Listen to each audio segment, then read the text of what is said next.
कहते छिंदवाड़ा से आ रही बड़ी खबर की कफ सिरप से 24 मासूम बच्चों की मौत के मामले में सप्लाई करने वाला 8वां आरोपी शैलेश पांड्या गिरफ्तार हुआ है। चेन्नई से गिरफ्तारी हुई है। 3 दिन की पुलिस के रिमांड पर आरोपी को भेजा गया है।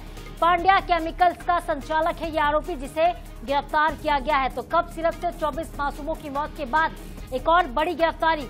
8वां आरोपी जो कि सप्लायर था शैलेश पांड्या इसका नाम है। 3 दिन की पुलिस के रिमांड पर इसको लिया गया है। पांड्या केमिकल्स का संचालक है ये आरोपी। इस वक्त की बड़ी खबर हम आप तक पहुंचा रहे हैं।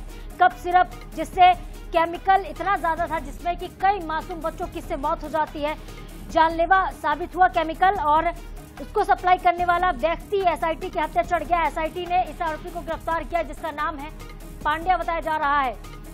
परासिया कोर्ट में पेश करने के बाद पूछताछ के लिए 3 दिन के रिमांड पर उसको लिया गया है। स्टेशन कंपनी की डाईएथिलीन ग्लाइकॉल का सप्लायर ये है जिसको चेन्नई से गिरफ्तार किया गया है। और छिंदवाड़ा जिले में जहरीली कफ सिरप से 24 बच्चों की मौत हुई। इसके बाद एसआईटी का गठन हुआ। एसआईटी लगातार मामले में जांच कर रही है और मौत के मामले में देखिए जांच के दौरान एक और गिरफ्तारी होती है सप्लायर की।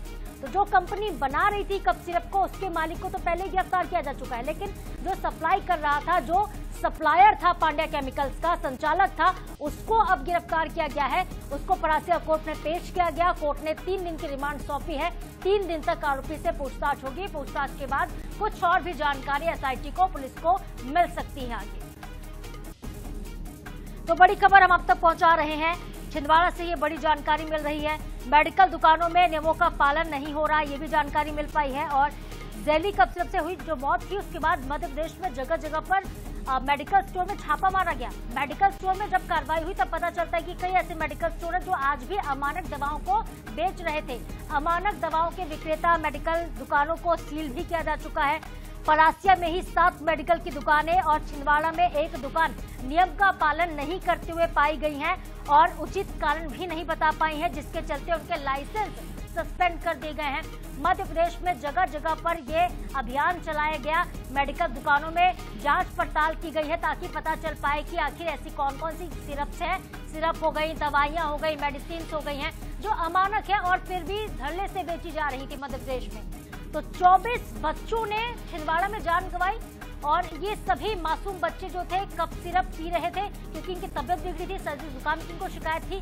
कफ सिरप देने के बाद इनकी किडनी फेल हो जाती है और कई बच्चों ने नागपुर में इलाज के दौरान दम तोड़ दिया। और हमारे संवाददाता राजीव दीक्षित हमारे साथ जुड़ गए। राजेश दीक्षित हमारे साथ जुड़ गए। राजेश, एक बड़ी गिरफ्तारी हुई है और पूछताछ के दौरान क्या कुछ जानकारी मिल सकती है? कौन है ये 8वां आरोपी जो कि गिरफ्तार हुआ है? जो 23 बच्चों की मौत का मामला है जो जहरीला सिरप से जो हुई थी, इस मामले में हाल ही में जो पुलिस है, पुलिस को एक बड़ी सफलता हाथ लगी है। एक चेन्नई का शैलेश पांड्या है जो कंपनी को केमिकल सप्लाई करता था। पुलिस ने उसको गिरफ्तार किया। गिरफ्तार करके पुलिस उसको लाई है। अब इससे पूछताछ कर रही है।